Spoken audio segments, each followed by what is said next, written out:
અને હમણાં તો આપણા ચૂંટણી ગઈ હાવ આ જો કર્યા ઢીલા.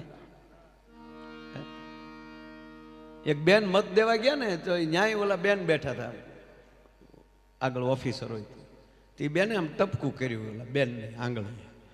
એટલે આ બેને પૂછ્યું કે આ કાળું ટપકું આ કલર કેટલા સમય રહેશે? તો 1.5 મહિનો તો ખરો. તો ઓલા બેન કે 1.5 મહિનો રહેશે? તો હા 1.5 મહિના સુધી નહીં જાય? તો કે નહીં. ત્યાં તો બેને અંબોડો ખોલીને વાળ કાઢ્યા. તો વાળ જ રંગી નાખો ને, અમારે 15 દિવસે પોતા મારવા પડે. આ કલર મળે ક્યાંથી? ઓલી કે બેન અમે મતદાન કરાવવા આવ્યા, વાળ રંગવા નથી આવ્યા. અને હકીકત છે અમુક હું કામ આવ્યા એ જ ખબર નથી. એક કાકા મત દેવા ગયા, એક કાકા મત દેવા ગયા એટલે ને ઓલું યાદીમાં નામ લઈને ઓલા કોણ બેઠા હોય મત દેવા જાય જ્યારે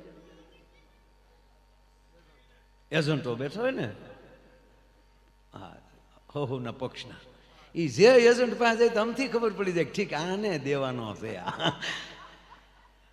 એ પૂછવું ન પડે.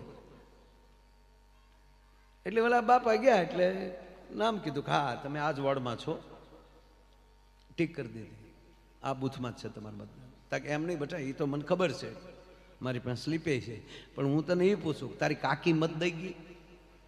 તાકે ઉભર જોઈ લો, ઓલી ટીક કરી હોય ને જોઈને કે હા દઈ ગયા.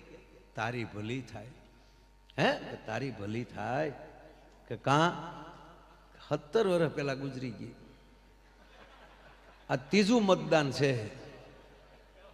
અને હું એ હાટું જ મત દેવા આવું, એ ગમે ત્યાંથી મત દેવા આવે છે. અને જો મતને બાને જો ભેગા થઈ જાય તા, પણ હું આવું તા તો મત દી નીકળી ગયું હોય. બોલો આના નામ નો લે સાહેબ.